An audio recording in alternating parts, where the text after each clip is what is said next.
Riley, how do you feel about white boys? The hardest white dude since the Okay. what's the I'm sorry, hardest white boy since the listeners. one who rapped about vomits and sweaters. Shout out Jack Harlow. Yeah, it is a That's what I was Jack going Harlow one. for. D minus execution. I apologize.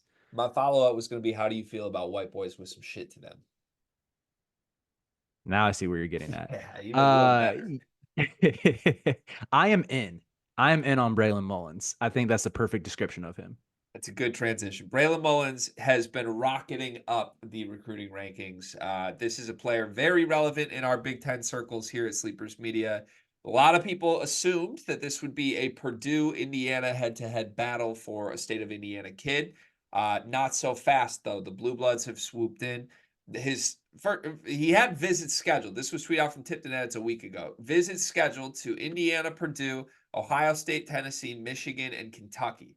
Like, okay, that's a good competitive list. Still feel like Indiana and Purdue probably have the lead here. He's the number 32 overall recruit in the 25 class, four-star kid. His recent tape is stupid. He's a bucket. He's an athlete. He has swagger. He's just really, really fun to watch. And anytime you see footage of like, oh, Braylon Mullins had a game today, it seems like it comes with like, he scored 39 in front of 45 coaches today. He's just on fire right now.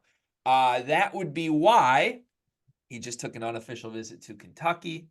He just scheduled official visits to UConn and to your school in North Carolina. Like I said, the Blue Bloods have swooped in. You haven't spoken about Braylon Mullins on this channel before, Riley. Give me your overall thoughts on the player, Braylon Mullins. When I saw that he was a white dude named Braylon from the state of Indiana, I assumed all he was going to be was a shooter. And then I turned on the tape and saw there's so much more than that. The dude scores in a variety of ways. Wouldn't be surprising if he one day gets the Carter Elliott 5 level score distinction applied to him. I think he moves pretty well. He's fluid. He's feisty on the defensive end. Even when he gets, let's say he's on a smaller guard who might get him on his hip, he's able to use his length to sort of make up for that. I love this kid's game. And like you mentioned, every time his name pops up, it seems like he's dropping another 30 burger in front of a bunch of coaches. So stock should only continue to rise for him. I would love him in Carolina Blue and Argyle. Yeah, he's a scorer and a shooter. That's the best way to put it. And you might initially meet him because of his shooting prowess, but then you watch a game of him and you're like, dog, he was just the best player on the court. It Yeah, makes it's sense an that the Blue Bloods are swooping in. Yeah, I was gonna say it's insane. Like watching him move without the ball, he relocates, he finds the open window so well, but he can also do some stuff with the ball in his hands. And it to see that he went under the radar for this long, I had never even heard his name until probably 3 weeks to a month ago. Because yeah, like you were saying, I think it probably was seen as just, oh, Indiana kid is gonna stay local. Where I'm most curious is like what do you got your finger on the pulse of Big Ten basketball. That's probably why the majority of people come to Sleepers Media, the go-to. I mean, we pride ourselves on covering the sport at large, but if we're honest, I know where the bread is buttered. It is in the Big Ten Conference. What do you think Indiana and Purdue fans, like, how are they feeling right now? And how do you believe that those within the walls of those programs feel about this kid right now? Oh, disgusted, terrified. That's it. I mean, this has been, along with Trent Sisley, these two have kind of been packaged together as like the priority recruits for Purdue and Indiana. They're both Indiana kids. Indiana is hosting both of them on a visit together, and I think there's a third player coming with them. But it's like all the eggs are in the Sisley Mullins basket, and that would be a great core recruiting class for either school.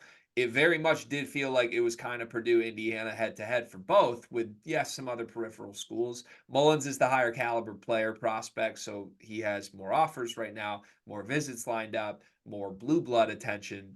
But those two have a relationship, and there's definitely a world those two become a package deal and go somewhere.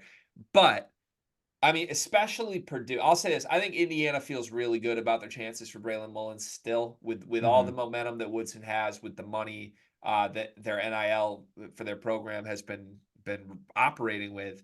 They're going to be in this one for the long haul. Purdue will be too, because they just went to a national championship game and the program speaks for itself. With that said, if I'm a Purdue fan right now, and every single day I'm searching Braylon Mullins' name on Twitter, and I see this man at midcourt in Rupp Arena, I don't feel great knowing he's going to shake Dan Hurley's hand tomorrow, and then he's going to be in the Argyle stripe photo shoot Thursday. Like, it's one thing Purdue could beat like one of those, maybe two of those. If this kid really does the blue blood rounds, I don't see him ending up at Purdue, and maybe I will get shot in the face by Purdue fans for that. But like, it's just kind of a reality. That's not a pool Matt Painter has played well in. The last guy he tried Mhm. to play in that pool for was Cannon Catchings, who's now at BYU for a paycheck.